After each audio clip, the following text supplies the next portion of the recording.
No, to, čemu smo bili priča na današnji skupščini, je katastrofa ravnanje upravljavcev s premoženjem Republike Slovenije, z banko, z enim najpomembnejših finančnih sistemov v Republiki Sloveniji je kot svinja z mehom. Posledice tega, da se je danes na sami skupščini šlo v dodaten predlog za spremembo sestave nadzornega sveta, da se je s tem v zvezi tudi izglasovalo pomembna radikalna sprememba sestave nadzornega sveta, sem izpostavil, lahko pomeni velik signal za destabilizacijo te pomembne bančne institucije in jasno posledice tega bodo vsekakor vidne tako pri vrednosti delnice, kar se tega tiče, seveda ne moremo pričakovati drugega, kot da se očitno namerno, sistemsko demontira drugo najpomembnejšo banko v Republiki Sloveniji, kar ima lahko posledice ne samo v strateškem smislu, pač pa tudi v smislu tega, kaj to pomeni za relacijo Maribora, Ljubljane, in iz tega naslova so to signali, ki so dajani ne samo delničarjem, komitentom banke, absolutno neprimerni. To spremljamo že vrsto let in tokrat še v toliko bolj perverzni, radikalni obliki, tako da smo lahko edino ogorčeni nad tem. Današnje ze strani glavnega delničarja dirigirano glasovanje delničarja na skupščini seveda pač pomeni konec mojega dela v tem organu in tudi konec dela nadzornega sveta NKB v dosedanji sestavi. Sam ocenjujem, predvsem pa to najboljše potrjujejo rezultati poslovanja banke in skupine NKBM, da je nadzorni svet delo opravljal kvalitetno, strokovno in izključno v interesu družbe. Pri tem moramo omeniti seveda, da našega dela ne bi mogli upravljati kvalitetno in odgovorno, če ne bi bilo primernega sodelovanja z upravo, ki je bilo dejansko konstruktivno in ves čas na visokem nivoju. Ali lahko pojasnite natančne razloge, česar Avka nikoli ni storila, zakaj menjava nadzornikov? Menimo, da je rekonstrukcija nadzornikov bila pač potrebna iz vidika uravnoteženosti nadzornega sveta, iz vidika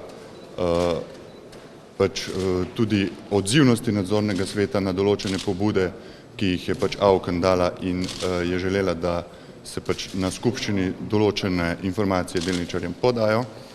Tako da to so v glavnem razlogi. Samo upam lahko, da v banko tudi v prihodnje spremljal strokovno odgovoren in usklajen tim, ki se bo tako kot dosedanji nadzorni svet prizadeval zadržati svojo avtonomnost, ko se to zahteva in pričakuje od takega organa in od njegovih članov.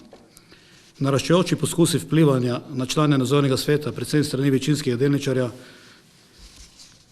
ki smo mu bili priča v zadnjem obdobju, mi ne vlivajo prevelikega zaupanja, da bo to mogoče nadzirati in realizirati. To je skregano standardi korporativnega upravljanja, ne nazadnje OECD-ja, ki je bil podlaga za to, da se je Agencija za upravljanje kapitalskih naložb tudi ustanovila. Takšni predlogi, kot smo jih danes bili deležni, so pravzaprav perverzija in pomenijo najslabšo možno ravnanje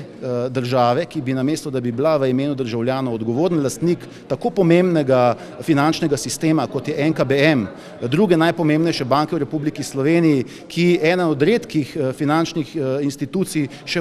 posluje uspešno, da na takšen način dobesedno demontirajo ta bančni sistem,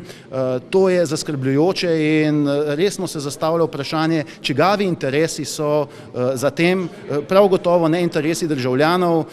niti ne lastnikov banke in v tem primeru seveda se bo slej ko prej moral tudi ta račun podati. Glejte, posledica tega ne more biti drugega kot dodaten padec vrednosti delnic na Ljubljanski borzi, pa tudi na Varšavski borzi, kjer je nova KBM odigrala pionirsko vlogo pri vključitvi v Varšavsko borzo. In tako domači, še posebej pa tuji investitorji so na takšne informacije že odreagirali in takšna ravnanja. To, kar se je pa zgodilo na današnji skupščini, je pa višek in seveda je nemogoče pričakovati, da bi tisto, kar je bistveno za banko, torej stabilnost, odgovornost, spoštovanje dogovorov in razmer, bilo iz tega naslova lahko dobra popotnica. Kaj pa komentar na izplačilo dividend? Glejte, nam je nerazumljivo, da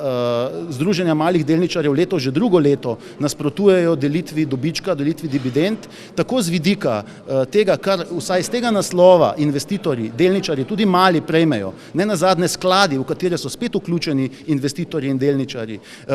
Še pomembnejši moment je spoštovanje zavez banke in če je bila takšna zaveza dana v javnem prospektu, jo je treba spoštovati in prav je, da se je uprava tako odločila. Že lansko leto smo negodovali nad tem, čeprav je bil takrat takšen strani Banke Slovenije dan signal, vendarle pa je letos prav, da je bilo skladno z prospektom iz leta 2007 izplačanih 35% celotnega dobička oziroma nekaj več in